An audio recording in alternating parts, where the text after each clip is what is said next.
what a performance we are seeing so far, turning into a talisman for Fav right now and leading them towards a victory here on Cafe. 3-2 it is on the scoreboard. Fav looking pretty dominant, you've got to say. Those rounds that Talon have managed to pick up, they haven't always been the most convincing, Des, by comparison to the way that Fav are playing.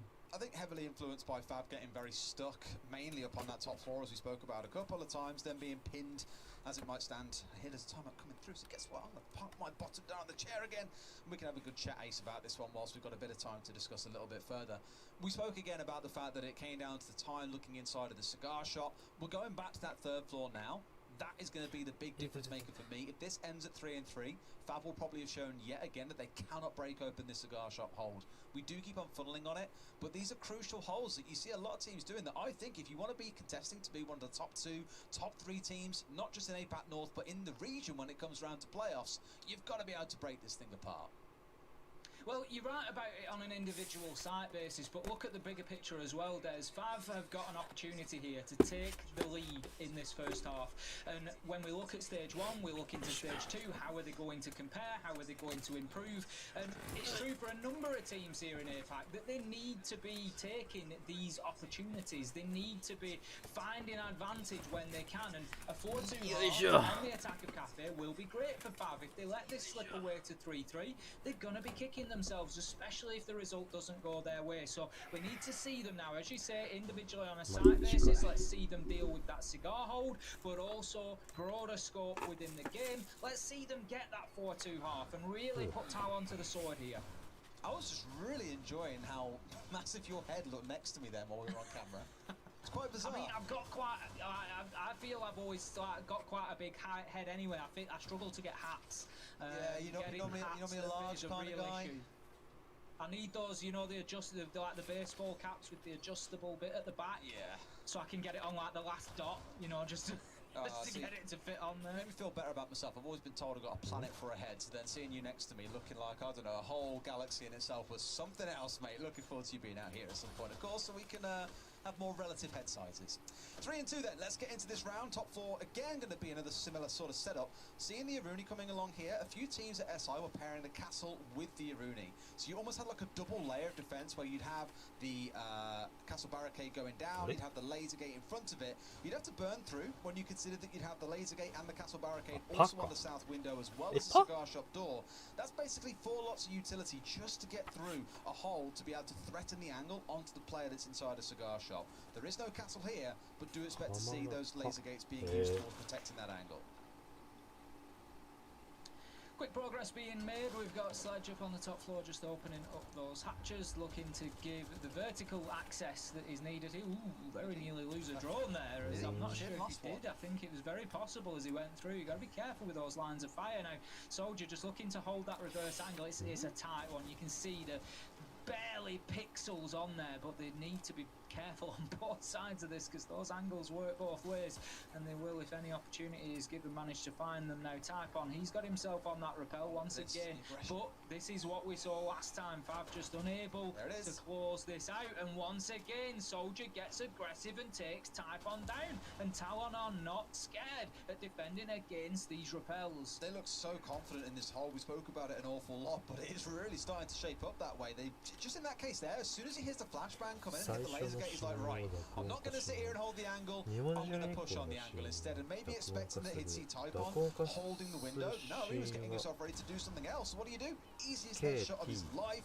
They walk away with the opener. A second almost coming in as number 2 goes down, but K-Razor, I think, bringing him down just in the nick of time. Soldier going for a challenge, gets himself put down here. Number 2 still needs rezzing, and that will be done in just a moment, but as his steps round, finds one for himself. A 3 versus 3. 2 minutes wasted. Again, I'd say another massive resounding success for Talon. As he gets himself downstairs, and remember he's got a nitro in hand, so could be instrumental here now. Canos, he's down on that bottom floor. Can he get an angle? There is a man up on the new balcony. It's number 2, just holding it as he pushes forward. Canos finds the long angle, exactly what he was looking for, and shuts down the Ash, taking that final 20 HP. As it's Labyrinth, they finish things off onto Afro and Shin, and that is another good defense of the top floor coming in from Talon there. Again, Fav just unable to break that Cigar side hold. Not able to make any progress beyond red stairs, really. Now, we said that during the timeout. We could be sat here looking at a 3-3, and again, Fav would have failed to break it. Now, they did break it. They even got control of the cigar shop itself and used that to contest onto Soldier. Didn't expect the aggressive swing from a third member involved in that fight, and Aziz, I don't think. However, you saw it all boil down from there. They had no idea what was going on elsewhere around the map. Just goes to show, just presenting constant puzzles and challenges to the other side is a great way of playing the game. When they solve one, there's another 3 waiting for them on the other side. Great stuff from Talon. I really look forward to seeing when they play this map in future, if teams can break it open. Now, I imagine your eyes have settled very quickly, Ace, on that 6th pick coming in. It's going to be the Amaru stepping in for Aziz here to see if Talon can, not so much cheese it, but maybe catch Fav by surprise. I love the Amaru pick. I think it's a lot of fun. It's a lot of fun. The strats that you get built around it. So in this case on Cafe, if you're wondering what Amaru is going to be used for, it's very possibly just to get to the roof quickly. Yeah. You quite often see it. It's just get up to the roof quickly, apply some pressure from Skylight, maybe before the defenders are expecting it, maybe get yourself a cheap pick. There is the odd occasion where we see somebody rush to roof and just drop Skylight and see what they can do, and that's the excitement that Amaru brings. Also, you've got the option for coming up from hatches underneath, so again, there's the potential to surprise teams. We've seen it used on this map to pop up into Cocktail and to get themselves into a planting position as well. So a fascinating operator. I don't think we will necessarily see one of the high-octane uses that I've described. I think it will just be to get to roof quickly, but we'll see in the next few seconds. I think he wants to try and make something happen on Scarlet here before anyone's really able to expect, or maybe just to get to the roof quick, God knows at this point. I thought we might see it coming into, for example, the new balcony push. We've seen a few teams use it there, sweep into Cocktail, get the plant down, for example. That is an option. Don't think it's going to be used here, but may do later on into the round. Time will tell. Just as a mention, by the way, Fav have gone and employed that strat that I spoke about after that last round with the castle and the Iruni laser gates coming in together. That's really trying to fortify their position inside of Piano. Quite ironic when they're a team that struggled so much to break it that they thought, you know what, let's also employ it ourselves. Clearly, they know the strengths and weaknesses of the strat, just aren't quite sure how to break it themselves when they're on the attacking side. Something to watch for here is whether the attackers actually fail in this round because they are sort of wanting some particular utility, because they've brought Amaru along but not really utilised. It was 35 seconds into the round before any challenge was made onto Skylight, and you could have got up there in that time anyway. So if we find ourselves lacking a hard breach, or we find ourselves lacking Asher's, breaching charges, or whatever it might be, you then start questioning that comp a little bit, and we'll see as this progresses on. Amaru's got a good gun, and there's still, great use there, but it could be one to watch for. With 5 versus 5 coming into the halfway point, we've had the red stairs drop now.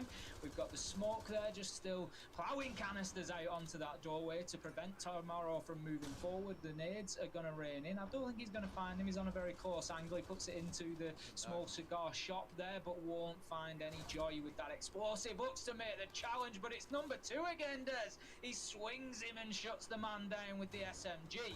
I have immediate questions about where the drones were in that case. Number 2 a second with the shotgun before Labyrinth finally puts him in the dirt. But now the longer challenge coming through. Labyrinth finding a second and neutralising the efforts of number 2 so far as we're into that 3 versus 3. Despite it not quite being done the same way, it is playing out much the same as Fav's attack did. 2 minutes in, 2 dead on either side. It's almost an identical mirror match. 35 seconds left to go. Labyrinth spots out the bulletproof camera, but does not smash it or take it down. You can, of course, now shatter the panels of glass. Now this is the Amaru coming in, Des. This could be make or break for this operator pick here. Aziz is ready to go. He's just waiting for the call. The call comes. He tries to make his way in. Shuts down Labyrinth. Afro gets Aziz. They are alive and alert to this danger. Fav shutting them down a man at a time. Soldier makes the challenge into Piano, but loses a lot of life doing it. 1 versus 2 now, surely a matter of time, and time is the important factor. 3 seconds left to go. He finds one. He's not going to find the last. It was a great effort there, but just too little sand left in the hourglass. There's a little bit cheeky, I think, to try and go for those contests there with the final 2 players. Like the right play, maybe you would have said, would be to either swing in together or just let the clock hit 0, let him try a plan. But they wanted to pad those stats. I feel that. Instead, it's only Soldier that walks away with those stats on his, I suppose, ranking in that case. By the way, pretty good round from Fab overall. I spoke about that starting early on, the 3 versus 3. After 2 minutes, they did manage to break open the defense. Did it without worrying about getting control of Piano, though. That castle barricade was still intact on the south cigar shop door. They just pushed pretty blindly straight in through the top of red, and that was their point of ingress. Questions to be had around the droning of that, because they didn't know the player was holding close right. They thought he was still inside of the cubby. He wasn't. He was sat there waiting. He was number 2, and that transpired into a double kill. Small things like that, although people go, oh, how important can not getting a drone in there be?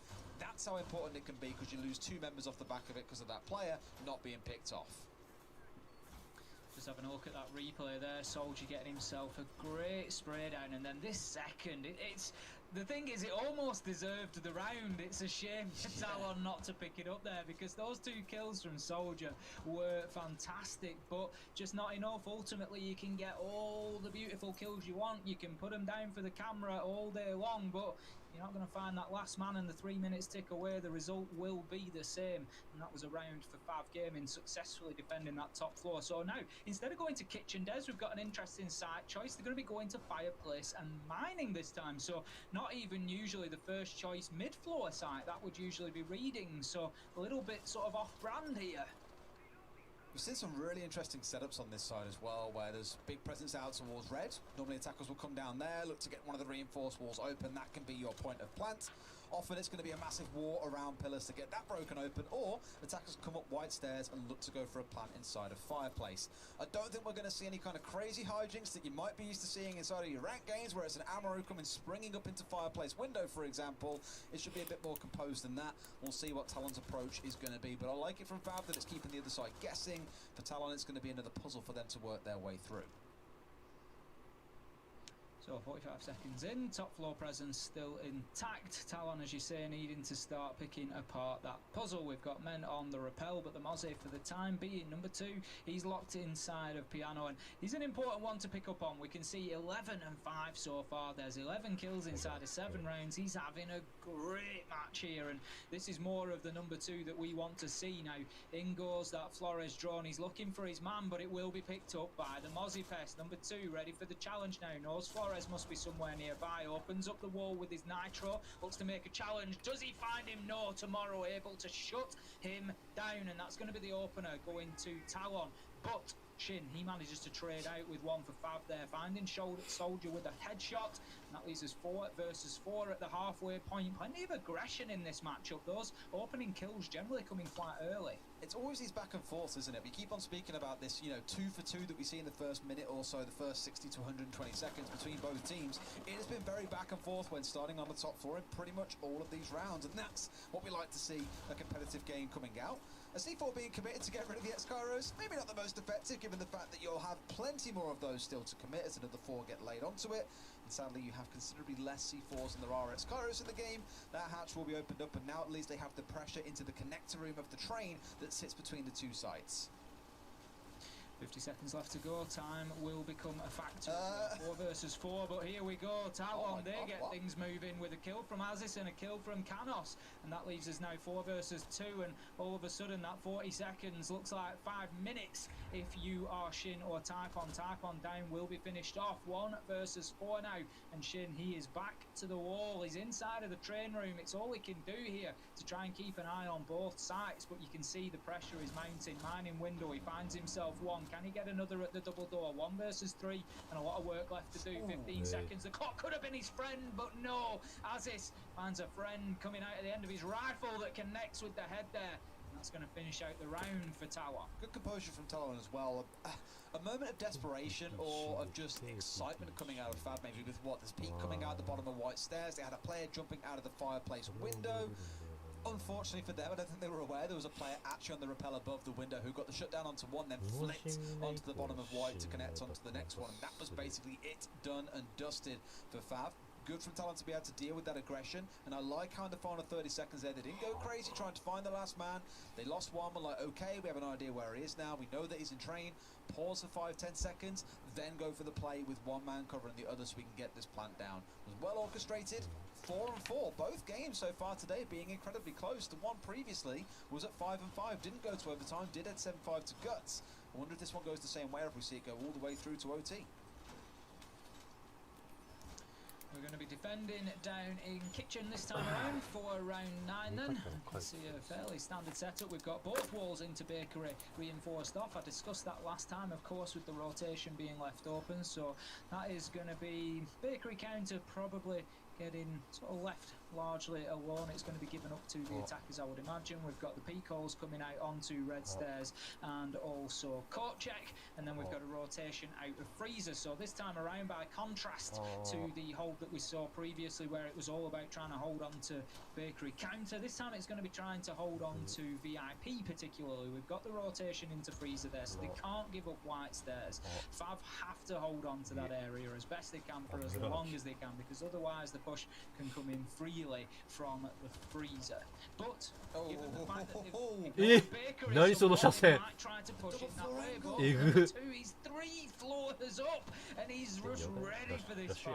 Finds the one cheeky, but they manage to skirt around the angle. This is the problem with the double floor ones. It's a bit more limited in scope in terms of what you can see. It's the same on Consulate, for example, but they managed to make it work. Labyrinth going in for the plan here. They must know about this. Grenade comes out over the top to try and catch the defender who's in. They'll stick it. 3 versus 3 then. 40 seconds now, of course, on the countdown. You've got about 20 to neutralize things out here, Fav, if you want to keep this one going, or Talon pull ahead to 5 and 4. I'm not sure what's just happened in this round. It's come through at absolute breakneck speed. We had Talon trying to rush into sight. Number 2 was in position, ready to try and close it down, and did so for a few seconds. But Talon, they were not prevented. All got in there, got the diffuser down. Kills are raining on both sides. It's all down to Aziz to try and defend this diffuser. He's not in a great position to do it. There's number 2's going to stick this. He's going to have the time type on the Nice, cover. And Fab, despite being rushed all over from Talon, managed to turn it around. Bit of a kerfuffle there inside a restaurant. Saw it with Aziz being the only one left alive, and I think they must have had that notification of it. They'll be pushing in from that side of the map. Just be aware of that case. Perfectly timed swing as he goes in to try and stop the diffuse coming up. I think more on reaction to make sure the diffuser wasn't going to get shut off than it was knowing that he was pushing in at that exact moment. But I'm with you. That was a little bit of insanity coming out of Talon. Did not expect them to find their way inside of the kitchen to the west with the plant going down. It managed to stick, but unfortunately couldn't quite convert the 3 versus 3 into a round win. Fav at 5 and 4. Does it now go to 5-5, the same as the first game, or do they pull themselves ahead to match point and make it 6 and 4? I'll be interested to watch that round back after the day is done, Des, because I feel like Talon were maybe a little bit of a victim of their own rush there.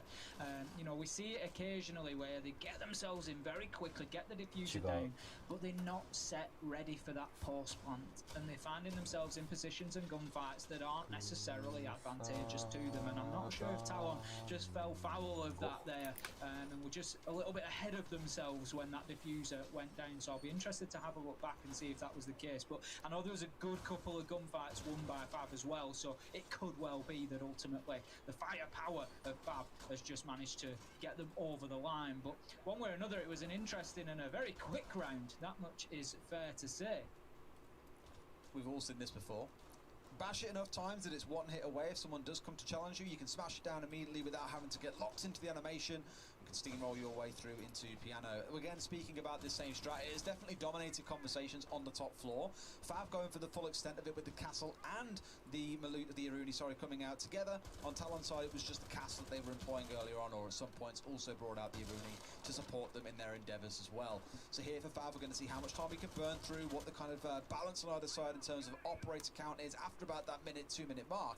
Because historically it's been the 3 versus 3 once 2 minutes have been consumed by either side. Small adaptation though. Previous time round, Fav did not have a player inside a cigar shop. They didn't have ADSs in there, they didn't have a shield in there. That instead was committed inside of piano itself, so it was more supporting the player that was holding the more aggressive angles to make sure he couldn't be naded than worrying about a player like number 2 who's currently sat really deep. That was good reaction, by the way. If he pulled that even half a second earlier, that was gone. Number 2 had to get out and was probably going to be forced into a cross angle.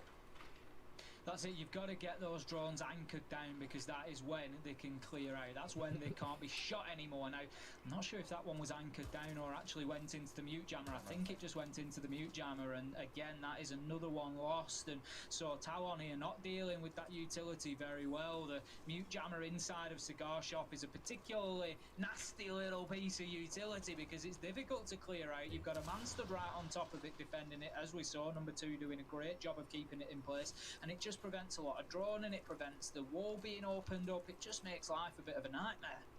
Yeah, I mean, here Canos has gone down. 3 of those drones committed in, no outcome. Nothing cleared out, the player's still inside a cigar shop. Yes, they've now got the south window if they wanted to have that control, but this should have been set up a minute and a half ago. You're in such a powerful position here where you can potentially catch one if they come running across, but as it stands, Fav just holding down, not worrying about this too much. You've got this crossfire support from Shin, you've got the man inside a cigar shop, everything's just looking pretty, I suppose, dicey. In fact, no, they're bailed out of here now, so number 2 has left here, moved instead of back across bar, but they've still got the longer angles there to make sure playing inside a piano is no walk in the park.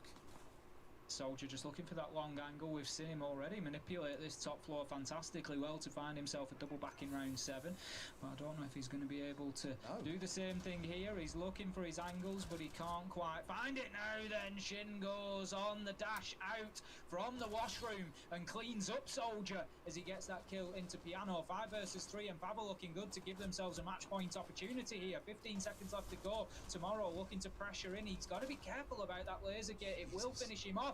And then we've got the other 2 kills raining in at the same time. It was a good late round collapse from Fav there to finish things off, and they get themselves a match point opportunity here in round 11. Forget about not being able to play inside a piano. What about cigar shop? He steps from bar door after being shot, goes across to the right, gets shot from bathroom. There is just nowhere safe on that top floor for the attackers to get in safely. It felt like there was just constant aggression coming out of Fav, a challenge at all times. But I'll go back to a question in this round as the same one that I had in round number 7 when number 2 was getting that 2k inside a cigar shop. Where are the drones from Talon? If they had a drone inside of White there, even one sat at the top of stairs, or had one going in ahead of Soldier as he pushed in quite aggressively as Sophia, they would have found Shin playing on that corner and probably been able to deal with him. They had a concussion remaining, they had another impact on the Sophia, they had the tools to deal with it. But that droning is what's lacking at the minute, and I think is what's really stung Talon in a couple of these rounds. We're going to be heading into Reading Room as our potential final site here as it goes best of 12. So the first to 7 will win. If we find the score at 6-all, we will head into 3 rounds of overtime with the first to take 2 rounds coming out the victor. Now, Fav, they're not going to want to get to that stage because it does throw away some points for them. If they win in regular time inside the 12 rounds, then it's a full 3 points. If they go through to overtime, then it's only 2, and the winners will pick up a point as well. So, sorry, the losers will pick up a point as well. So they're going to be looking to claim the full spoils here inside of Cafe for their opener. I tell you what, Des, that for me, given the results that we had in stage 1, it's a bit of a coup for Fab if they can come in here and get this full win. I agree. I think after how things shaped up, and we were speaking about Talon and about Fav earlier on, Fav were finishing in what, 6th, and I think Talon were in 5th, so the 2 very close. Talon had 3 wins, Fav had 2, they had 1 overtime, I believe. We spoke about, I believe it was Cyclops doing this at Invite against G2 and Empire. You're still seeing it raining across the Japanese teams. It's happened once again here with a cheeky start coming out from Shin. Just going in there and getting aggressive, and the thing is, it's perfectly timed. Talon, they're on the back foot, the back's to the wall now, they know they've got no more mistakes to make, so the focus sometimes slips off the basics. It slips away from the easy things, which should be watching your spawn peaks. And I mean, come on, it's a very popular common spawn peak out of that top window near the minibar inside a piano, but they've lost the man. Not only have they lost the man, they've lost Nomad. So the air jabs go as well. No protection on those flanks. We've seen how effective they can be here so far today. Something that they're going to have to be careful of now, Talon. Starting out on this west, it should be a little more comfortable this time round. We spoke about it in the first half. When you're defending on the second floor, you will not commit as many resources to the top floor because you still need to be defending what's going on the second floor itself where the site is. So it's a bit more comfortable for Talon to get in, but chances are what you're going to see is a hole coming out towards the east. In fact, a slightly extended one coming out here where normally you've reinforced the 2 east walls inside of storage. They've gone for the 2 into bathroom, the 2 facing in towards piano itself, or towards bar, sorry, no, it's piano, I'm a liar, as well as the castle barricade coming down onto the west storage door. So quite a heavy setup. They've got the barbed wire coming out, shields, bulletproofs. They're really throwing the kitchen sink at them and then some. But they don't know about this. It's tomorrow. Just vaulting over a shield, finding 1, finding 2. The Fab defense is in tatters. Labyrinth finds another. 4 versus 2 and 50 seconds to play. This should be a Talon round, Ace. Certainly should be, Fav. They're holding on with everything they've got. They can see the pings coming out. Too late on the... No, I thought it was going to be too late on the Nitro, but absolutely not, as it shuts down Talon. And that brings us now to 2 versus 3. Tomorrow losing his life to the vertical explosives there, and time could be coming back to here, Des. We've only got 30 seconds left to go. Talon's still on the top floor, trying to find something with the vertical angles, but Fav, they're aware that that is what is happening, and they're keeping themselves safe. Now, they're going to have to look for a drop of the hatch potentially here, and I think Fav, they're lined up ready for this. They've dipped themselves back and they're just looking to keep these gunfights at range here. 10 seconds left to go, and it's time for Talon to get moving. K-Razor, he moves forward, can't find one. Soldier shuts him down. It's all down to Typon. Diffuser going down, it will be activated, and this is a Talon round as it looked all the way. Was looking close for a couple of seconds there. I thought they might be able to get away with the disrupts. They came dropping into utility, but by the looks of it, the defenders of Fav were expecting a drop instead to come through the new balcony, go inside the reading room door, and then stick a plant. Instead, it was down towards the south. So a little bit of a mystery there. It happened. It's your best guess in some cases, and that one comes back to bite them.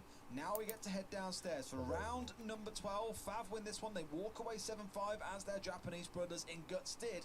Otherwise, it goes through to overtime. We then start breaking down into the no one's really the true winner, because no one gets 3 points. Instead, the winner of overtime gets 2 points. The loser walks away with 1.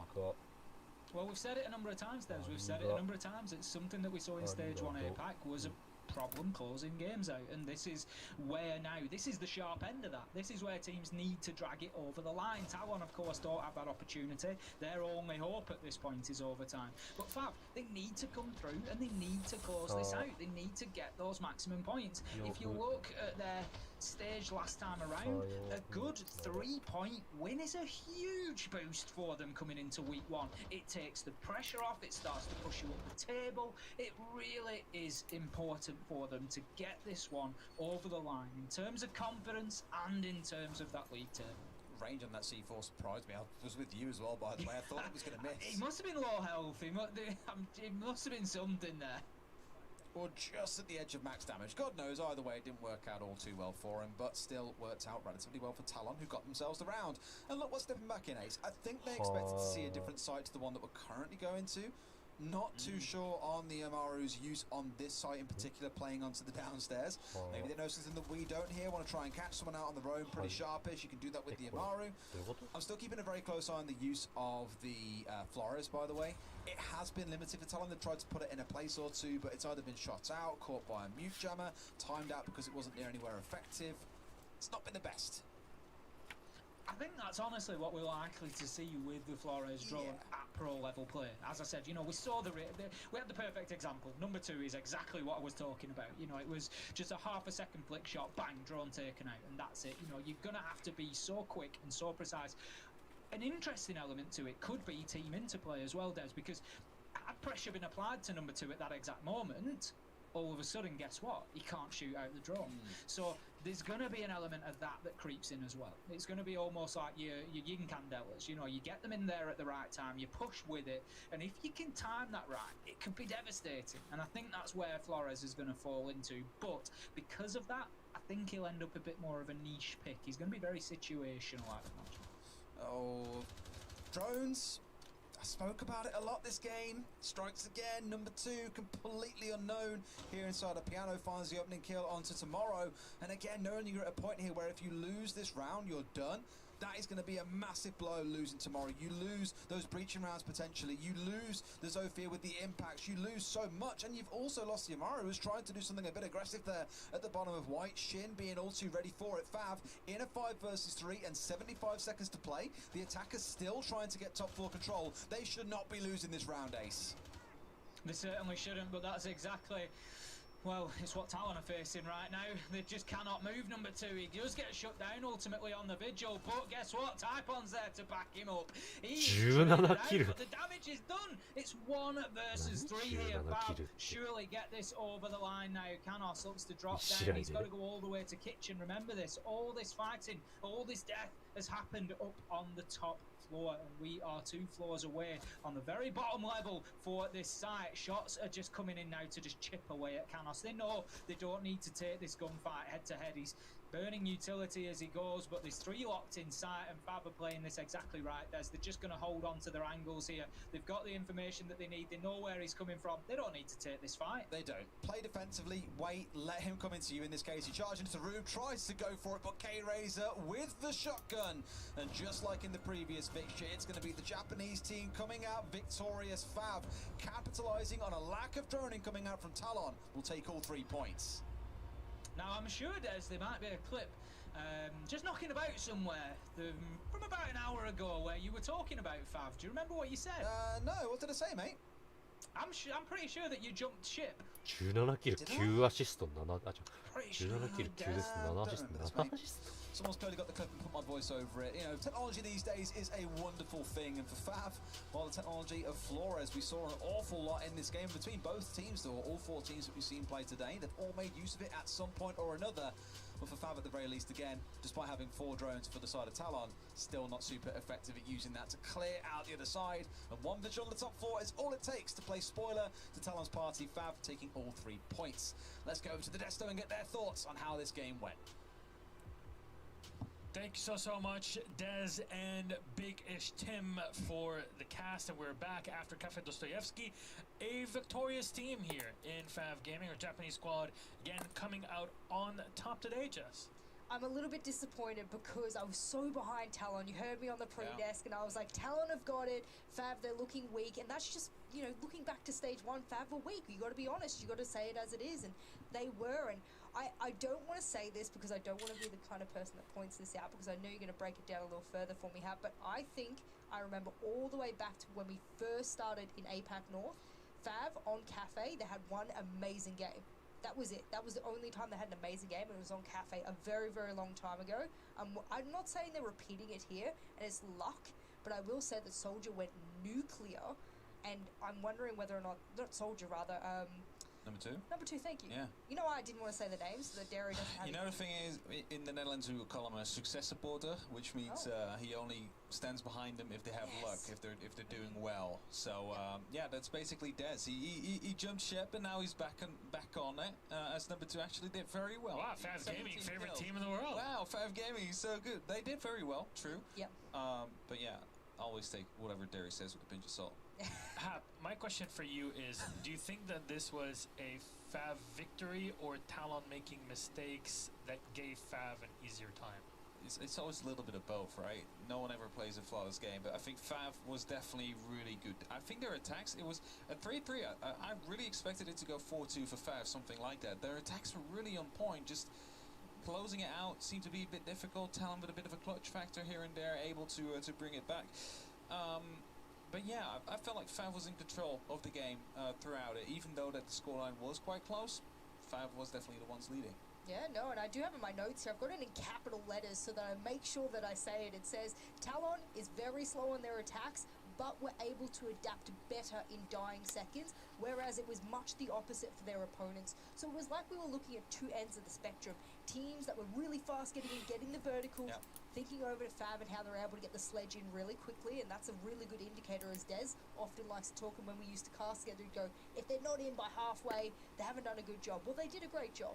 But when it came to sporadicness, they weren't quite as strong, whereas you look over at Talon, they could just take a moment of chaos and make it something really beautiful. Well, we have our match summary ready for you, so let's put it up on the screen. And I think this is going to be a great way to compare this to game 1 that we had between Guts and T1. As you mentioned, Jess, and as you were talking about Hap, big problem for the team so far, at least what is considered the lower half of APAC North is your attacking side. Time management, information gathering is okay, you got that on the roll, but trying to capitalize on the info you get is always difficulty. Shin at number 1, what's surprising you? I'm just going down the board. Look at number 2. 83% cost for K-Razor, who had a negative KD by far, so clearly his cost wasn't fulfilled by anything like kills. It had to have been objective, it had to be survival, it had to have been trades. So that's an immense and for people who don't understand cost, it's kills, objectives, survival, and trades. And the big thing about having a really good cost but a really poor KD, it means that you're doing things in areas that are otherwise not usually seen on our screen. So that is a very, very valuable player, even if the KD doesn't show it. It's very, very difficult to even visualize it, right? Even if you did observe them the entire time. What about the entry that we saw number 2? 7 or 2, I believe he was. 7 entry kills in the 12 rounds we've seen. Pretty solid, I would say. Oh, look, it's okay. It's not as bad. It's okay. Average game. Whatever. Just an average Just one. a 17. もう It's a 答えは一つではありませんってどういうこと Watch your... Don't stop. Okay. Do it. I'm a like support player. Stop. Yeah, like all Zofia mains out there. It's not a personality trait, by the way. Just to have it all out there, I've kind of flipped between the different ideas because I am a Zofia Legion player, so Oh, kind respect. of tells you something about who I am as a person. Hap, though, Yes. at the end of this, what is there? I thought we're doing mains now. Well, Mira is great, I gotta I say. was gonna say he needs the vector for the fire rate because lacking accuracy. That is true. That is true. I do play high fire rate gun. Then he plays Thermite. That Don't actually. what? We forced you Oh, into Thermite when we that's- played that's the tea. invitation. 2と4だ合ってた And I did great. Though, what is the takeaway from this game, very quickly from your side? I think attacks can be cleaned up on either side. Also, I saw a lot of times drones not being used to the maximum effect they could be used on either side. And you know, the thing is, you have this new overlay now, so you can exactly see who's watching what. And it surprises me how often people are not watching drones. It's like you see 5 people, you're looking at the person live, you see 2 drones on the field, and everybody's watching the person. I'm like, surely that drone is in a position where it should be helpful. And otherwise, there's 30 seconds left. Surely you have time to put that drone into a position where it's helpful so they can watch. So they're much like my drones that stay in spawn or in a drone hole somewhere that can't really do much with them. Anyways, that said, Jess Hap, we got it all done here for game number 2. We still have 2 more to go at the halfway mark here in APAC North. Our first play of stage 2 all together in our studio. After the break, it's an all-Korean matchup of Demon Gaming Kia versus Cloud9. See you then.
使わねえよ最近。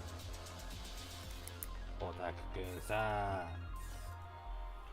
分かってんの？ And And welcome back, ladies and gentlemen, to APAC North League. We continue with Game 3 at the halfway mark. We got some close ones to start off the second stage of 2021. I'd like to welcome you back. I'm Milosh, host of the show, and with me are my friends on the analyst desk. You'll see Jess and slightly smaller Tim for the desk segment on our totem. Looking pretty today. How are you feeling? I love it. I'm just jumping like screen to screen. It's like I live inside the computers now.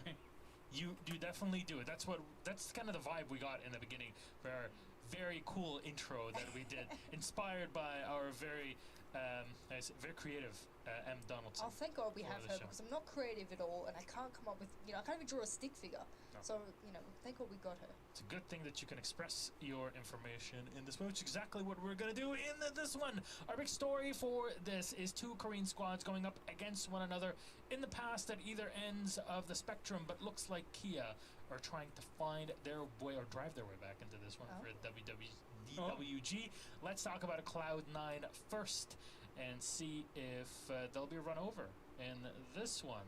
There you go, Jess. Damn, you really brought that pun all the way I am through. terrible. And I really enjoyed it. I'm I so loved it. sorry. Maybe it's the dad joke thing that I'm really getting into recently. Speaking about dad jokes, I can't really segue it that way, but there's actually a lot of experienced and older players in this team. It's also a team that has fared extraordinarily well in APAC North ever since Giants finally left and essentially gave them breathing room. They were able to take that top dog spot. They did not lose a single match inside of stage 1.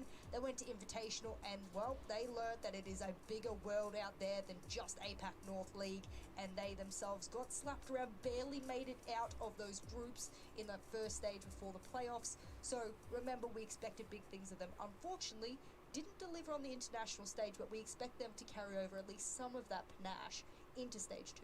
That Cloud looked like a lot of puff and a lot of air, but not really what we needed at SI for APAC, though their opponents, again, our Korean squad of Damwon Gaming Kia, we have our friend Tim to fill us in on the squad. You talked about him a bit earlier today.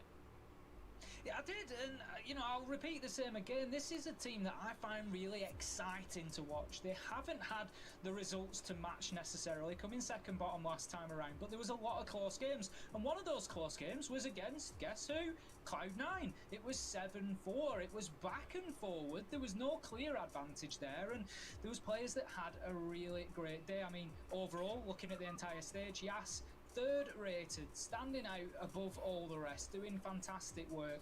The one thing that I would comment on is supportively, I don't know if they've got enough focus. There's a lot of plants go down for different members of the team, and I don't know if those roles are maybe just better amalgamated into one position, one person looking after it. But we can see the season was a little bit up and down. 3 wins, 4 losses. It was a mixed bag for them, but if nothing else, they are entertaining to watch. They're fun, they will get into gunfights, they'll play aggressively, they're not scared, they'll move in there, and Cloud9 needs to be careful of that. And that was, of course, stage 1, Damwon Gaming Kia's first ever foray into competitive play here. And as you saw from the bars that were shown in our final stats, well, they seem to form pretty well against some of the lower end teams in APAC North, but it's against the big titans, your Cloud9, your Cyclops, where they're going to have a bit of a rougher time, which is something that is expected.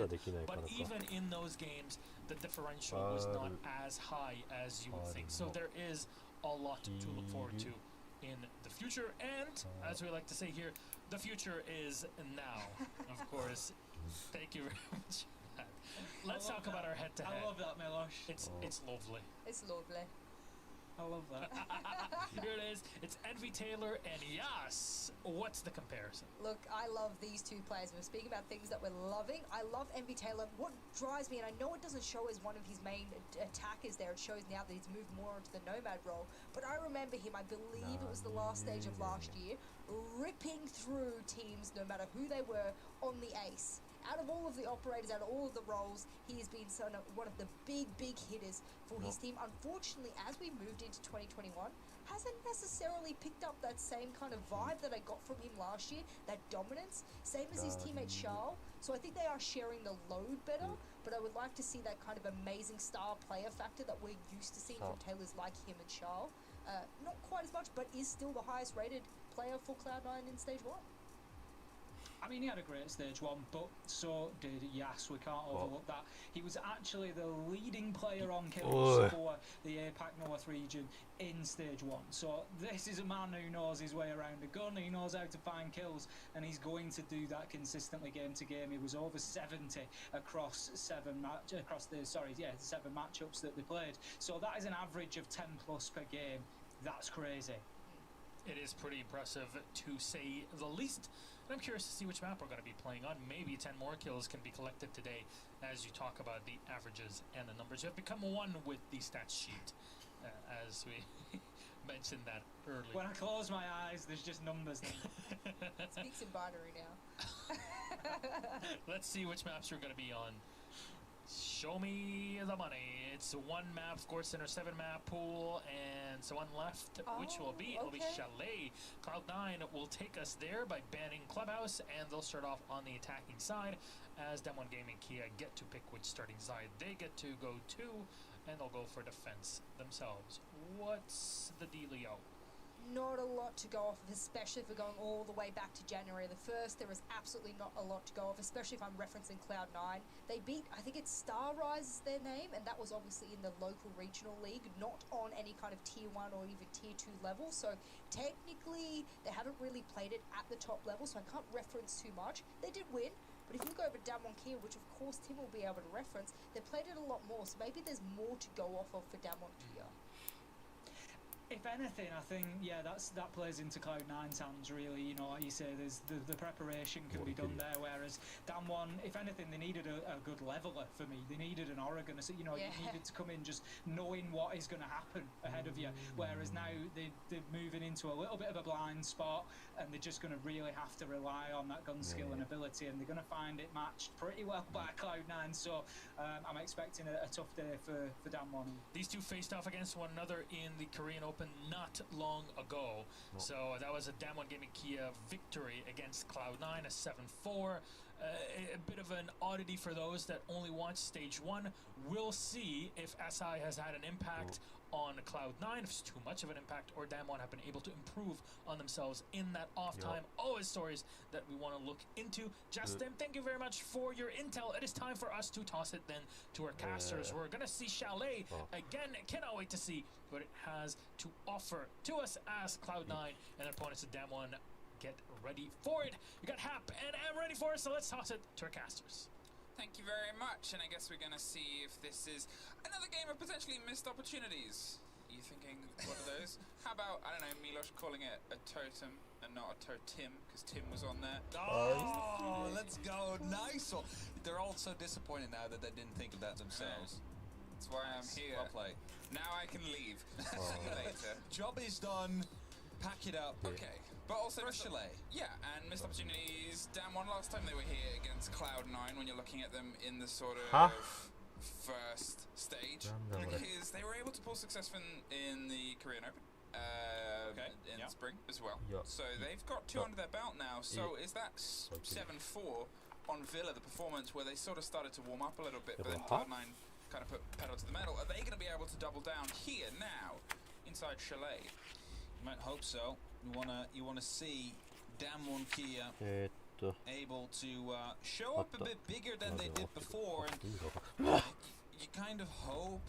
I know, like it might be weird to say, but that Cloud9 will be challenged this stage. You don't 100%. Want them to be going through it flawlessly again, because it's just not as fun if it is. You want to test. You want teams to be tested. You want there to be struggle and strife. And if things are too simple, if things are too easy, if things are too expected, I think it's sure comfortable, but not exciting. You want challenge. You want, because challenge is only how a scene progresses as well. You only really move forward as a region as across any region, based on the size of the challenge. And it's one of the things that's cited, if I'm going to talk about this, is the UK's current sort of pressure and presence inside the EU scene across the Tier 1 of EU, is because for a long time in the UK